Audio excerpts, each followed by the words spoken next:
녹음 36 우찌무라 간조 전집 1권 6부 기독교 문답 8 기적의 신앙.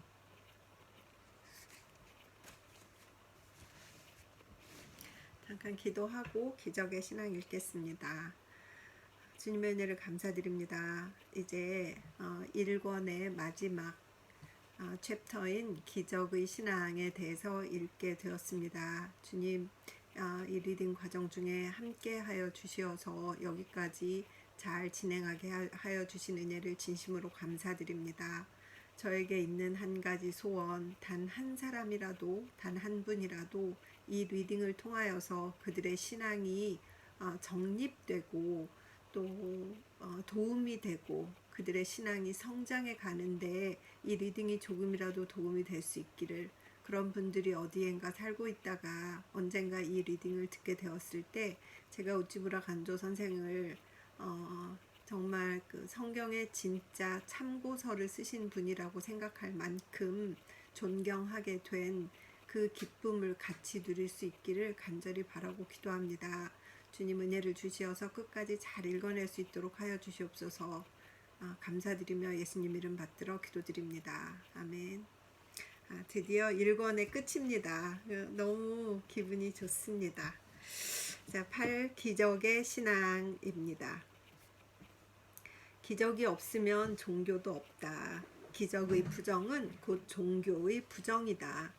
그러면 무엇을 기적이라 말하는가?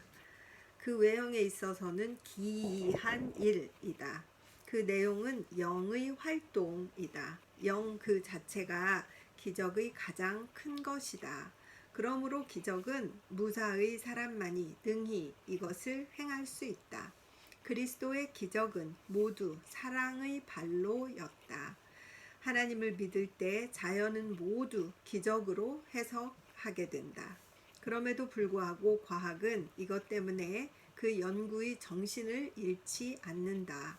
아니, 자연을 기적적으로 해석해서만이 과학은 진정한 흥미를 일으킨다.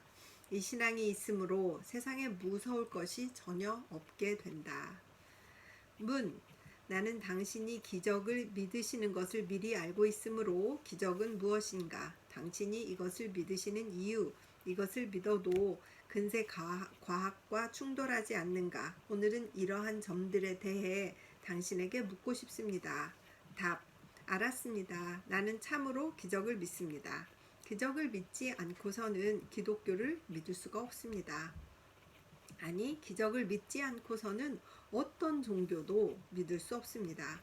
나는 아직 세상에 기적이 없는 종교가 있다는 것을 모릅니다.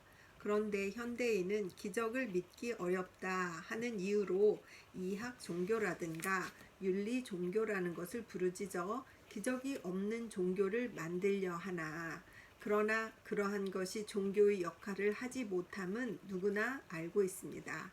내가 생각하기에는 기적을 배척한다면 그것과 동시에 종교를 배척하리라고 생각합니다. 기적을 부정하면서 종교의 필요를 말하는 것은 음식의 불필요를 말하면서 건강의 행복을 말하는 것과 같다고 생각합니다. 기적은 종교의 자양입니다. 이 자양분을 흡수할 때만이 종교적인 생물은 존재하고 또 번식하는 것입니다. 이것을 없애보십시오. 종교라는 종교는 모두 죽어버립니다. 문, 나도 그렇게 생각합니다. 나는 기적을 비웃으면서 뽐내는 오늘의 종교가 라는 사람들을 믿지는 않습니다. 그러나 곤란한 것은 지금에 와서 기적을 믿는 일입니다. 나도 인생에 있어 종교란 없어서 안 될 것임을 믿는 자의 한 사람이올시다. 그런데 기적을 믿기가 곤란한 까닭에 오늘까지 종교를 믿고자 하나 믿지 못하는 바입니다. 만일 조금이라도 기적에 관한 나의 의심이 맑아진다면 나는 그만큼 종교에 가까워지는 것입니다. 답, 그 곤란한 심정은 잘 이해하겠습니다. 나는 이 문제에 대해서 수십 년간의 고뇌를 겪은 사람입니다. 종교를 버릴 수 없고 그렇다 해서 기적을 믿을 수도 없다는 것은 근세인의 고민이라고 생각합니다. 옛날 사람들에게 이 곤란은 없었습니다. 만일 있다 해도 우리들이 그것에 비해 보면 극히 적었던 것입니다. 참말로 기적을 믿는다는 것은 쉬운 일입니다. 그러나 이것을 과학의 원리와 함께 믿는다는 것은 매우 어려운 일입니다. 그렇지, 과학을 생각하면 기적을 믿는 게 사실 지금 우리도 조금 어려움이 있지 않을까요? 나는 사랑이신 하나님은 우리들이 느끼는 이 대단한 곤란을 인정하시어 우리들이 쉽사리 기적을 믿지 않는다 해도 특별히 우리들에게 대하여 노하시지는 않으리라고 생각합니다. 그 동정은 대단히 고맙게 생각합니다. 그러면 묻겠습니다만, 기적이란 대체 무엇입니까? 답, 그렇습니다. 먼저 그 문제부터 정해지지 않으면 안 되겠지요. 이것을 기적이라 말하고 영적이라 말하며 이적 또는 신적 등등 말하는 것은 모두 기적의 외형을 말한 것입니다. 즉 보통이 아닌 사실, 눈을 놀라게 하며 혼을 뺄 정도의 사적, 자연적 법칙이라는 인류가 일상 목격하고 있는 사물의 순서를 벗어난 사적, 이것이 기적입니다. 그리고 그러한 일은 보통 있을 일이 아니고 또 만일 있다 해도 그 사실을 규명하기가 매우 곤란하므로 이것을 믿기가 대단히 곤란할 것입니다. 나는 조금 역설, 즉 파라독스로 흐르지만 기적이 기적이라 쓰기 때문에 이것을 믿기가 대단히 곤란하지 않는가 생각합니다. 즉 사람은 기적의 외형만 유의하고 그 내용에는 주의하지 않기 때문에 쉽게 이것을 믿지 못하는 것이라 생각합니다. 기적의 내용이란 무엇입니까? 답, 기적의 내용이란 영의 활동입니다. 만일 영이라는 것의 실제를 인정한다면 기적은 싫어도 믿지 않아서는 안 되게 됩니다. 영 그 자체가 자연 이상의 것입니다. 또 만일 영도 자연의 일부분이라고 말하는 사람이 있다고 하면 그러면 기적도 또 자연 현상의 일종이어서 이 일에 대해서는 아무 의심을 품을 필요도 없게 됩니다. 그러니까 영이 있는 것을 확실히 믿는 사람이 기적을 못 믿을 이유가 없다. 왜냐하면 기적이라고 우리가 보통 생각하는 것은 영과 관련된 활동이다라고 이해를 하신 거네요. 그리고 자연 이외에 영이 있다고 한다면 기적은 이미 있는 것이어서 그 활동이 기이한 사적으로 나타나 때로는 사람의 눈을 놀라게 하는 것은 결코 괴이한 것은 아닙니다.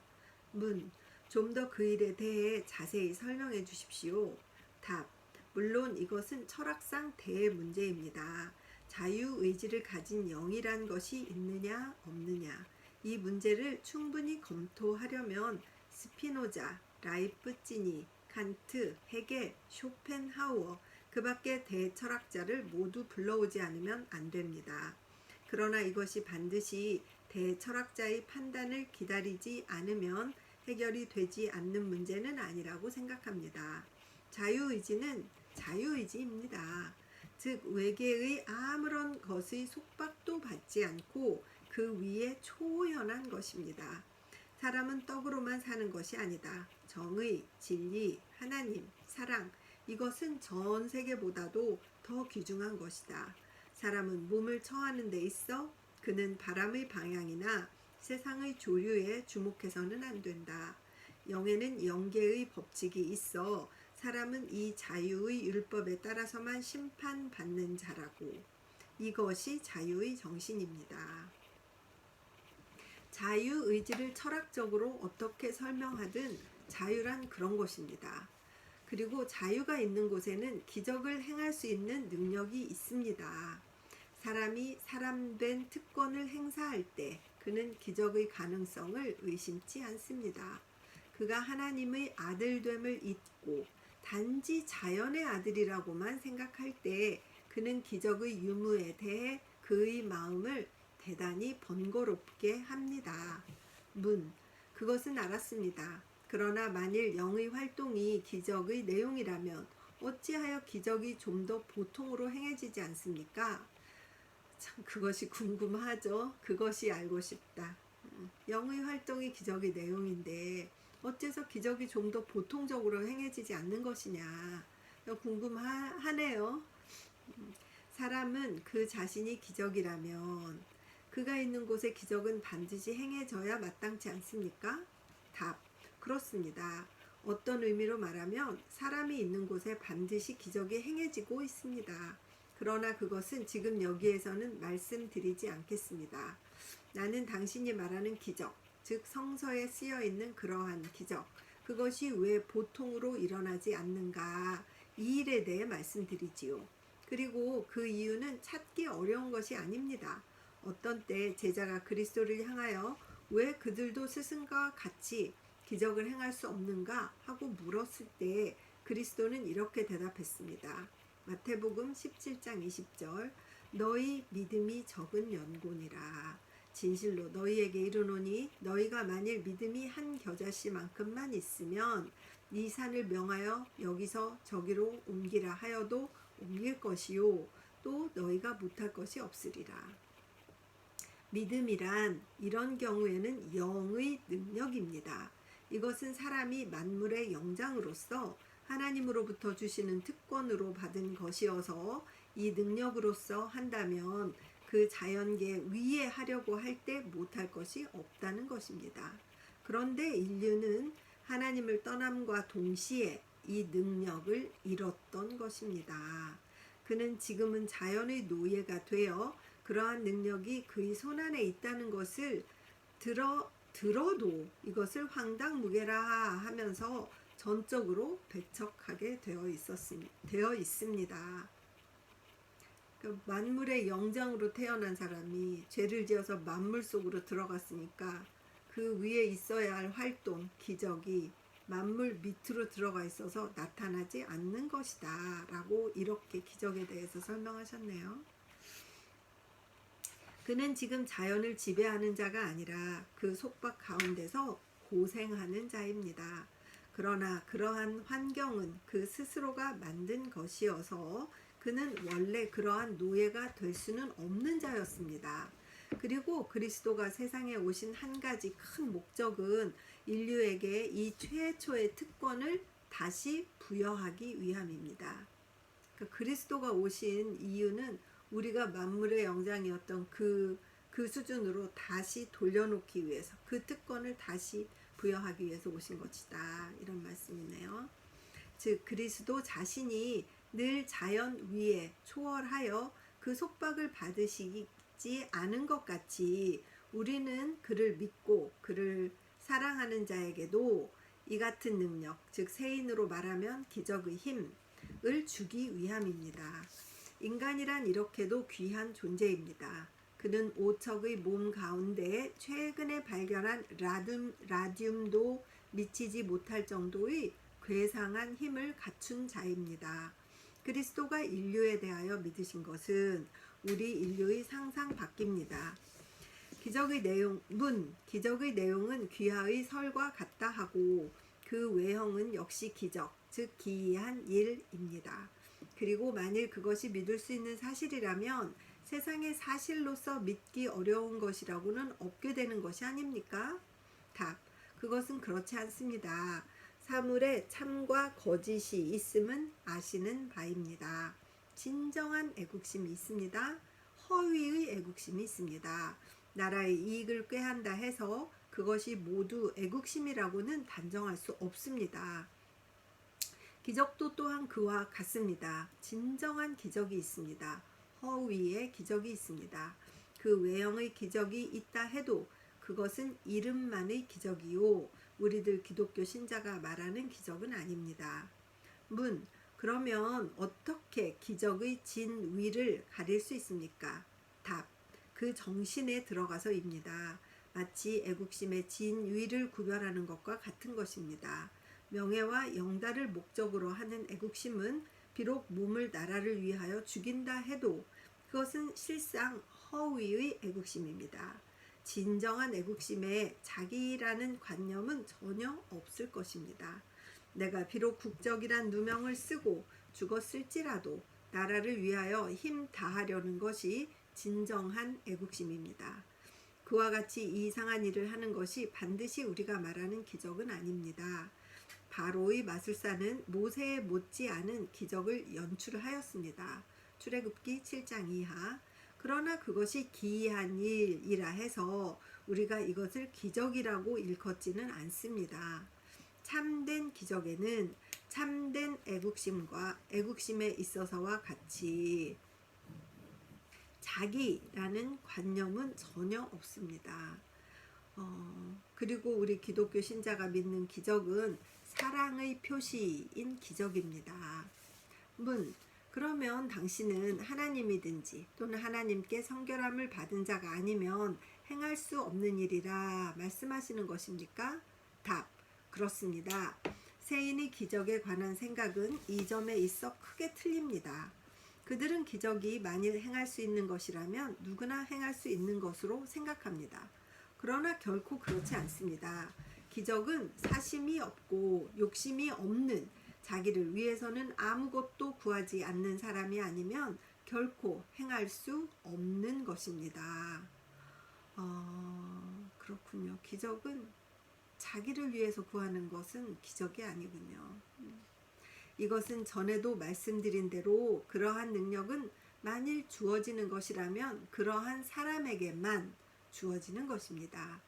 이 욕만을 위한 증권 상인이 아무리 바란다고 해도 일확천금의 이를 탐하기 위해서는 하나의 기적도 행할 수 없습니다. 또 비록 종교가라 하더라도 자기의 세력 부식을 위하며 자기의 교회 확장을 원해서는 능력의 먼지만큼도 얻을 수 없습니다. 기적을 행하는 능력은 헌신, 희생, 자기를 잊고 하나님의 영광과 사람의 선을 계획하려는 사람에게만 주어지는 것입니다. 기적은 사랑과 이에 따르는 권위의 표징입니다. 다시 한번, 기적이란 사랑과 이에 따르는 권위의 표징이다. 세상에 사랑보다 더한 권능은 없습니다. 그리고 그것이 참으로 우주를 움직이는 능력이라는 것을 나타내기 위하여 하나님은 사랑으로서 충만한 사람에게 이 능력을 주시는 것입니다. 그러면 당신은 성서에 나타난 그리스도와 아울러 사도들에 의해 행해진 기적은 모두 당신이 말하는 사랑에 따르는 기적이라고 말씀하시는 것입니까? 답, 물론입니다. 그리스도가 행하신 기적에 대하여 잘 생각해 보십시오. 그 가운데 자기를 위하여 행하신 기적이라고는 하나도 없습니다. 그는 맹인의 눈을 뜨게 하셨습니다. 앉은 맹이의 다리를 펴 세웠습니다. 일시에 4,000명 또는 5,000명에게 떡을 먹였습니다. 그러나 일찍이 자기의 굶주림을 면하기 위하여 한 번도 기적을 행한 적이 없습니다. 그의 원수는 그를 십자가 위에 달아놓고 그를 조소하며 말했습니다. 그가 남은 구원하면서 자신은 구원하지 못하는구나. 마가복음 15장 31절이라고. 그리스도는 참으로 사람을 구원하기 위해서는 기적을 행할 수 있었습니다만 자기를 구하기 위해서는 이것을 행할 수 없었습니다. 자기를 죽이기 위하여 온 원수의 상처는 기적으로서 즉시 고칠 수 있었으나 그러나 자기의 옆구리에서 흘러나오는 피는 멈출 수 없었던 것입니다. 사람을 돕기 위한 권능을 가지신 예수 그리스도는 자기를 구하기 위해서는 완전히 무능했습니다. 약한 자를 구하기 위해서는 바람도 꾸짖어 이것을 그치게 하신 그는 자기의 원수 앞에 서면 이에 저항하기 위하여 손가락 하나도 들지 않으셨습니다. 그리스도의 기적보다도 몇 곱 이상한 것은 그리스도의 무사의 마음입니다. 그러나 이 이상한 마음이 있어서만이 비로소 그 이상한 일이 행해진 것입니다. 업적은 마음의 발현입니다. 그런데 세상 사람은 외형의 업적에만 눈을 두고 이것을 일으킨 마음에는 생각이 미치지 못합니다. 그리스도의 기적의 정신은 설명으로 잘 알았습니다. 그러면 만일 그 정신이 있으면 누구나 기적을 행할 수 있다고 말씀하시는 것입니까? 답, 그렇습니다. 그러나 여기에 주의할 것은 기적을 행하려고 하는 그 마음이 이미 그리스도의 마음은 아닌 것입니다. 그리스도는 그가 기적을 행할 수 있었다 해서 그것 때문에 거룩한 자라고 자각하시지는 않았습니다. 아니, 이와는 반대로 그리스도는 사람이 그의 기적 이외에서 그가 하나님의 아들임을 인정하기를 원하신 것입니다. 그리스도가 기적을 행하신 것은 마치 명의가 극약을 쓰듯이 부득이 할 때만 이것을 행하신 것입니다. 그리고 이것을 행하신 후에는 결코 의지할 바 못되는 세상에 널리 선전하여 세인의 호기심을 불러일으키는 일이 없도록 깊이 주의를 시켰습니다. 헤롯 왕이 예수를 보자마자 그 기이한 일을 보려고 한 것 같이 누가복음 23장 8절 세인이 예수에 대하여 첫째 알려고 하는 것은 그 기적 여하입니다. 그러나 예수는 불신의 헤롯에게 기적을 보이지 않으셨던 것과 같이 불신의 세인에게 이것을 나타내지 않습니다. 기적을 바라는 사람은 이것을 행할 수도 없고 볼 수도 없고 또 보아도 그것이 하나님의 기적이라는 것을 믿을 수도 없고 기적을 위한 신앙은 아닙니다. 신앙의 결과인 기적입니다. 기적을 목적 삼는 신앙은 신앙이 아닙니다. 그러므로 기적을 행하지 못하는 것은 물론입니다. 그러나 그것은 그것으로 하고 사심이 없는 신앙은 기이한 일을 행할 수 있다는 것은 의심할 여지가 없습니다. 너희들의 믿음에 따라란 그리스도의 약속이어서 우리들이 할 수 있는 사업의 대소는 우리들이 가질 수 있는 신앙의 크기에 달렸다 함은 성서가 명백히 가르치는 바입니다. 그리고 우리의 신앙도 만일 바울이나 베드로의 그것과 같은 것이라면 어찌하여 우리도 그들보다 못하지 않은 일을 할 수 없겠는가? 나는 아무래도 모르겠습니다.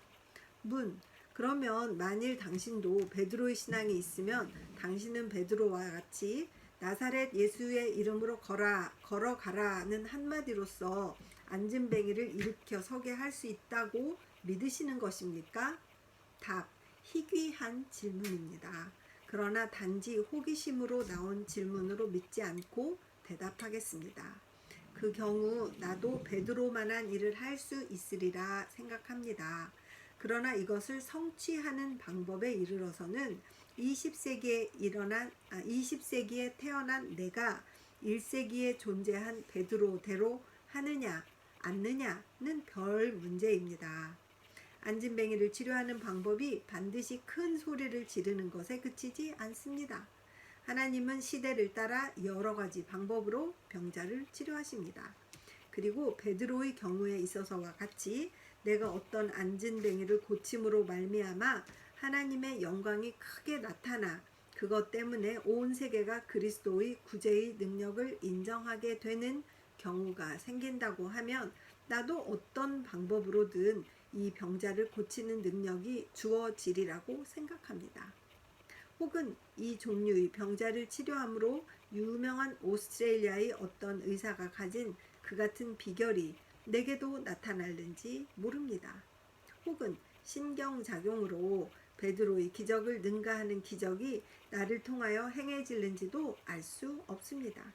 그러나 내가 그러한 가정을 세울 무슨 필요가 있는지 그것을 이해할 수 없는 동시에 또 그러한 추측으로서 이에 응하는 나도 망령된 생각이라는 비난을 면치 못할 듯 합니다.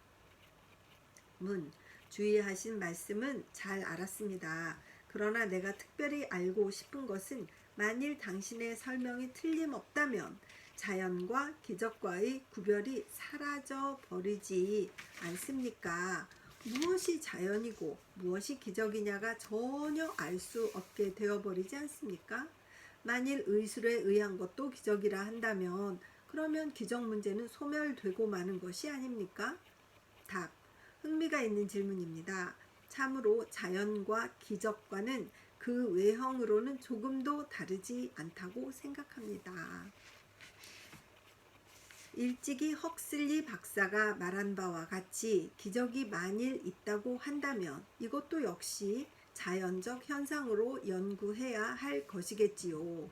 자연을 통하여 나타나는 기적은 자연적 현상으로 나타나는 것 밖에는 없습니다.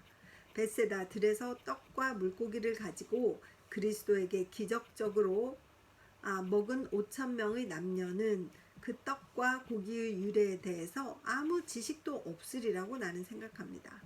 그들은 다만 떡과 물고기가 어떠한 방법으로 그들 앞에 놓여진 것을 보았을 따름입니다. 그러나 어떻게 한 마리의 고기가 5천 마리가 되었는가? 그 비밀에 대해서는 우리 근세 동물학자가 어떻게 한 마리의 대구가 400만 개의 알을 낳을 수 있는가의 비밀을 알지 못하는 것과 같이 그들은 이것을 몰랐으리라 생각합니다만, 그것이 기적이었다는 것은 이것을 행하신 예수와 그를 믿었던 제자만이 알고 있었습니다. 지금 만일 그리스도가 세상에 나타나시어 죽은 자를 다시 살리셨다고 한다면 이것을 목격한 의사들은 그 기적을 인식 못하고 곧 그 자연적 이유의 발견에 착수할 것입니다. 즉 하나님을 믿지 않는 사람의 눈에는 기적이라는 것이 아예 없습니다. 설사 있다 하더라도 그는 그것이 기적임을 알 수가 없습니다. 기적은 역시 자연적 현상을 나타내는 것이기 때문에 이것을 식별함에 신앙의 눈을 요합니다. 무엇이 기적이며 무엇이 기적이 아니냐, 이것은 진정한 신자만이 알 수 있는 것입니다. 그렇게 말씀하신다면 할 수 없지요. 그러나 만일 신앙의 눈으로 본다면 모든 일이 기적으로 보이게 되지 않습니까? 그래서 끝까지 다 읽으면 또 길어질 것 같으니까 여기 질문까지 하고 이어서 잠깐 제가 물 마시고 쉬었다가 2부 읽도록, 그 다음 나머지 읽도록 하겠습니다. 잠깐 기도하겠습니다. 하나님, 우리는 자연적 현상으로서의 기적을 늘 기대하고 홍해가 갈라지거나 엘리야처럼 하늘에서 불이 있거나 이러한 것들을 기대하고 있는데, 요지문화 선생님은 다른 방향으로 말씀을 하시는 것을 보게 되었습니다.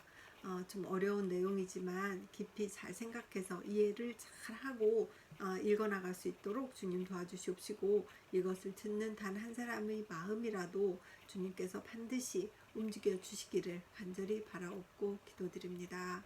예수님 이름 받들어 기도드립니다. 아멘.